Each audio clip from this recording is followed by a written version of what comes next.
Today I've had a really good day, except for the part that I was in bed till 4. But anyway, other than that, I went to go and see the Elvis film, and yeah, it's. I was never a particularly Elvis fan, but then again, he did die like 11 years before I was born, so that could explain it. But yeah, I didn't like people in the past, really hated them. There was a lot of Christians. The majority of people in the world were either Muslim or Christian. Um, there was atheists, but atheists were kind of bullied, and they're like the minority back then.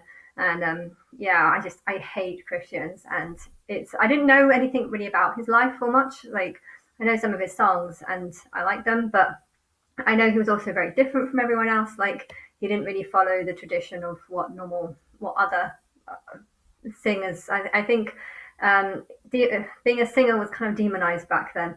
And yeah, it seems crazy that that was how people lived, but that's how a lot of people were, and it felt like you had to go through so much struggle and effort just to just to be normal. And I just think that it's just because people back then weren't normal. And I know Madonna's probably faced a lot of that kind of criticism. And it was nice, it was interesting, not nice to see it, but it was nice to know about it, I guess. I didn't know he had much of a drug problem or pill problem or whatever.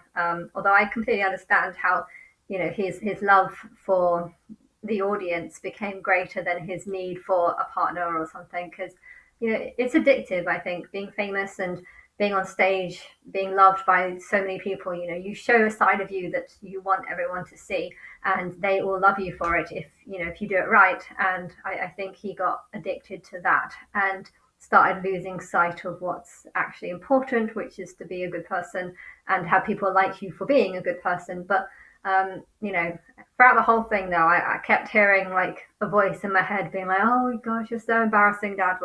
Like a child being embarrassed of an embarrassing father, with his pelvis thrusting, that's just like, oh dear, what are you doing?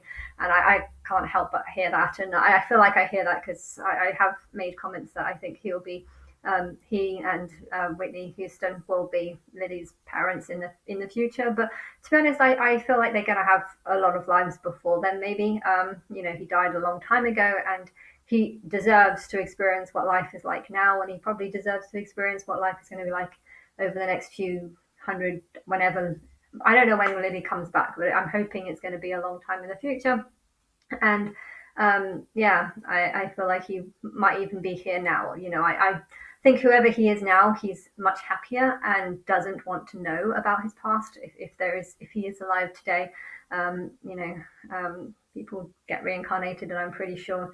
I feel like he's one of the ones who have been. About Whitney Houston, I'm not too sure about her actually, because she died more recently. So I don't know on that front, but yeah, yeah, it's interesting. I thought guys in the 70s were really weird, but he's probably one of the least weird ones actually. So, but yes, that's all I'm saying. I'm now eating some jelly. You can see it back there, and I don't know what else I'm doing.